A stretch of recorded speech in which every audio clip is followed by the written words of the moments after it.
Maybe instead of thinking of it like this branding exercise, right? What questions should the attendees, should, marketers in-house be asking internally to figure out what the firm actually stands for?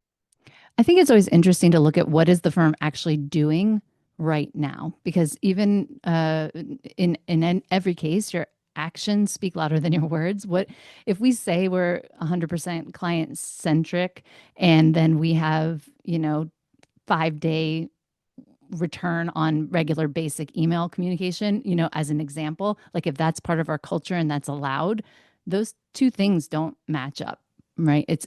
And what it means is we've actually prioritized something else.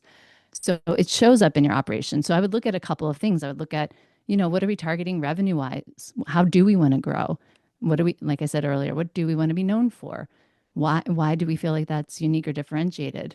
Um, and then what are the things that we're already doing? And this is where it gets like positive and helpful is like, what are the things that we're already doing that actually do reinforce that message? You know, I shared this with you in prep. Lawyers are trained not to say anything that they can't prove, right? How can a law firm specifically make a bold positioning choice without running afoul of their training? You know, we'll start with the counter, which is that standing for nothing is quite risky. I think that when you sound identical to a competitor, you're putting your firm at risk.